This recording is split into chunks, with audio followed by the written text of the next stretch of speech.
Also on board was the largest crew ever to ride a U.S. spaceship.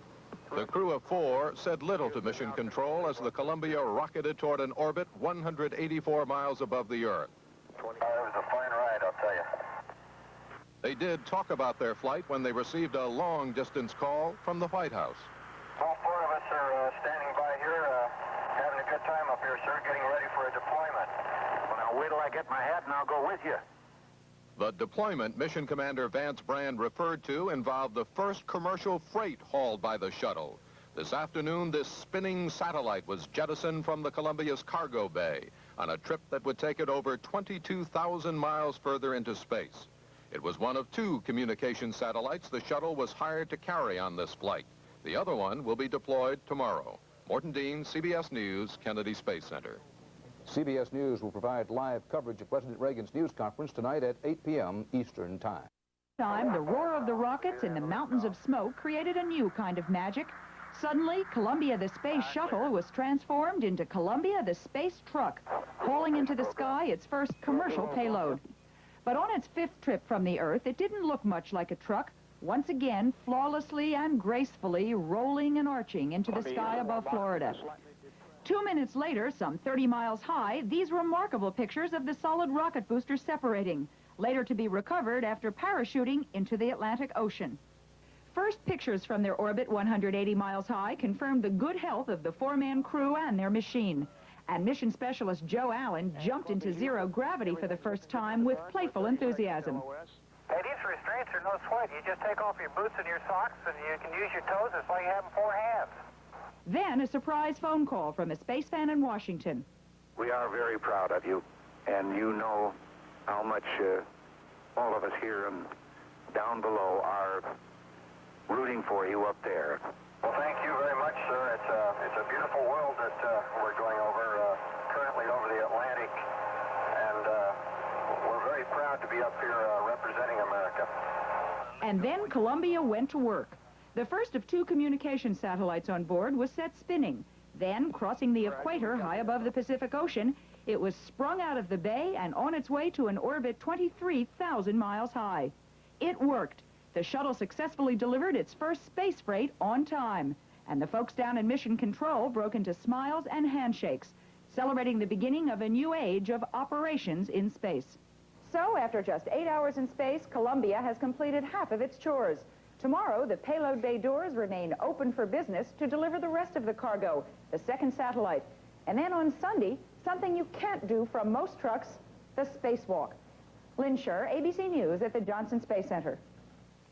The 4 astronauts were on board the Columbia early this morning, ready for the end of a perfect countdown. You see the sunrise in a clear sky. We appreciate you guys ordering good weather for us. 6. We have main engine ignition. 3, 2, 1, and solid motor ignition and liftoff. Liftoff of the first operational space shuttle mission with 2 satellites on board, and the shuttle has cleared the tower. Roll pitch program. There were no clouds to obstruct the view. Long-range cameras clearly showed the solid rocket boosters separate from the spaceship. 2 minutes. Once in orbit, the astronauts opened the payload bay doors and spoke with President Reagan. It's a beautiful world that we're going over, and we're very proud to be up here representing America. Well, we're proud of you, and we're going to try down here to keep that world as beautiful as it is to you looking at it from up there. This afternoon, Dr. William Lenore was in charge of launching the first of 2 communication satellites from the Columbia. Mission Commander Vance Brand watched. First, the satellite, called SBS for Satellite Business Systems, began spinning to stabilize it in space. Then a spring pushed it out of the Columbia's cargo bay. We got SBS off on time. The satellite and the shuttle drifted apart. That is the Earth to the left of the screen. Later, rockets on the satellite pushed it into an orbit, much farther out into space. On the first day of this mission, the shuttle has proved it can carry out the main job it was designed for, to carry commercial cargo into space. Robert Bazell, NBC News, Cape Canaveral. And I'm Tom Brokaw in New York. Good night for all of us at NBC News.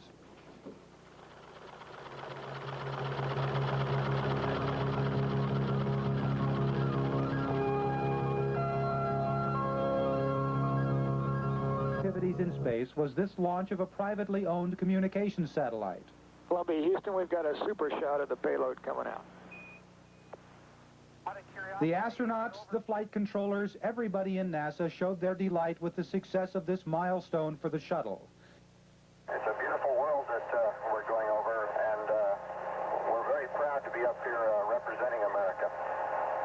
Well, we're proud of you, and we're going to try down here to keep that world as beautiful as it is to you looking at it from up there. Things will calm down a bit for the astronauts on Saturday. They'll have time to tie up a few loose ends, then they'll get ready for a 3.5-hour spacewalk on Sunday. Dan Molina, NBC News at the Johnson Space Center, Houston.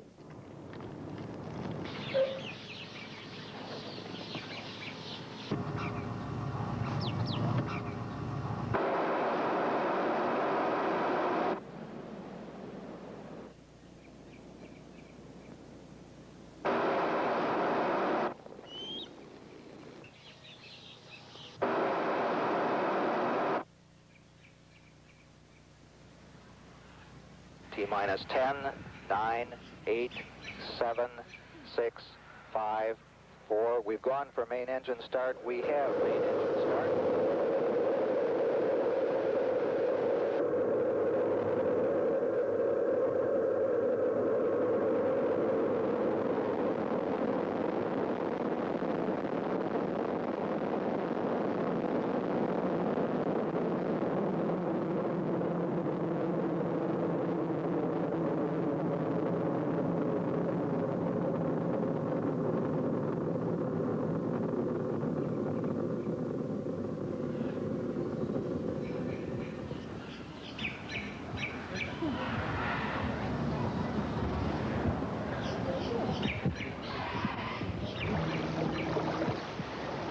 Columbia, Houston, you're go at 40.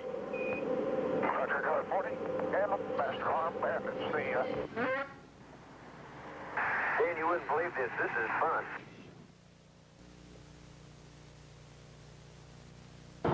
Columbia's astronauts are up and about this morning after 8 sound hours of sleep.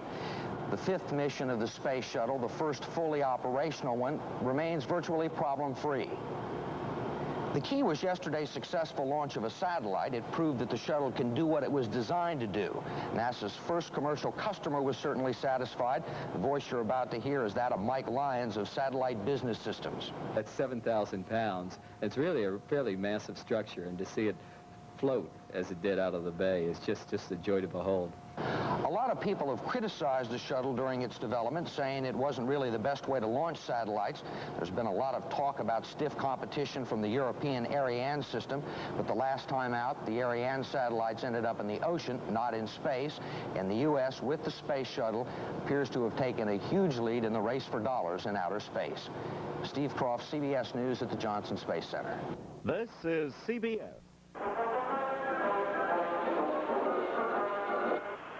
Good morning, Columbia. Houston with you, and we trust you slept well. Enjoyed your wake-up music there, and Joe's reading the news to us. The obviously eager and apparently cheerful crew today will launch a satellite owned by a Canadian company. This satellite will be used to transmit television across Canada. The success of yesterday's deployment of a satellite owned by Satellite Business Systems was a milestone for NASA just about as important as the first shuttle launch. NASA needs the kind of reaction that came from Satellite Business Systems representative Michael Lyons. But that's 7,000 pounds. It's really a fairly massive structure, and to see it float as it did out of the bay is just a joy to behold. Today's satellite launch is scheduled for early afternoon. Dan Molina, NBC News. They began their day with an on-orbit concert.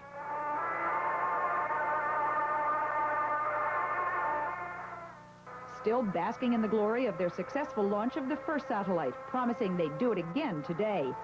And while Columbia did barrel rolls over the eastern part of the United States, inside, the man who'd actually pushed the buttons to make it work, Bill Lenore, jokingly claimed his reward, a bag of peanuts. Then they got back to work, concentrating on the second item on their cargo list, the Canadian communications satellite called Anik, Eskimo for brother. With Lenore at the TV monitors this time and shuttle commander Vance Brand flying the orbiter, It was mission specialist Joe Allen's turn to send off the satellite, which so far was looking perfect. And we don't have a single anomaly to report. It looks beautiful to us here. And then, as promised, they did it again, sending the 7,000-pound drum of electronics on its way to a parking place 23,000 miles high, this time with appropriate space music.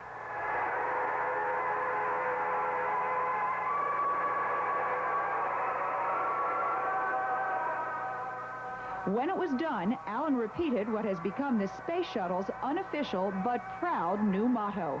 Okay, Houston, this is Columbia. We are 2 for 2. We deliver.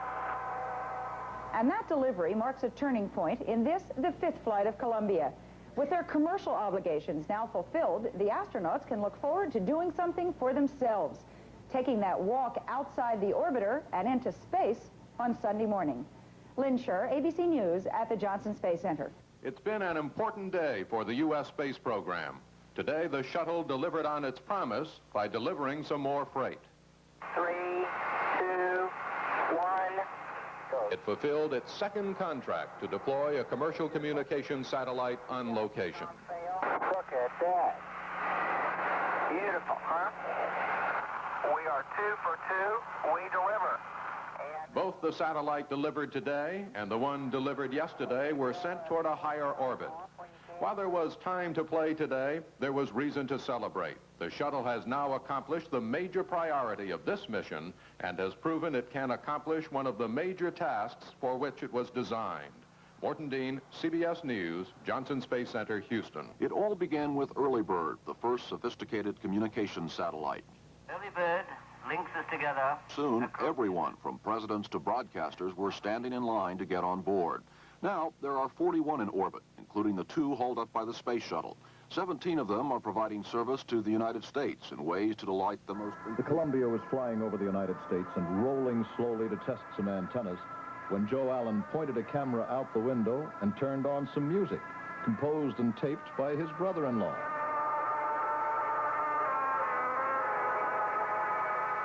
Then Allen threw some peanuts to his fellow astronaut, Bill Lenore. Right, that's his reward for the successful deploy yesterday.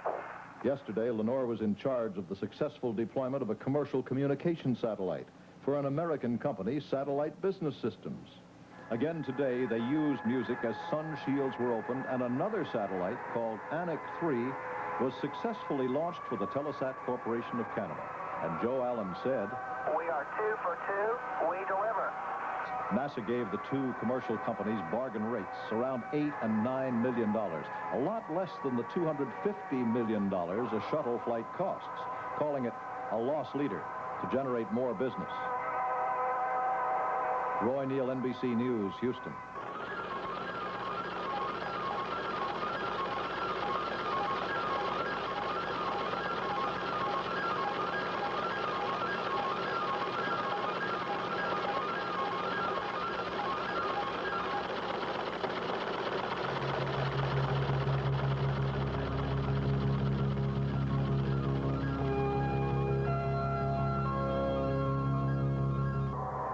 Later, out of range of Columbia's cameras, Telesat's rocket motor fired, and the powerful communications satellite soared off towards a stationary orbit over Canada.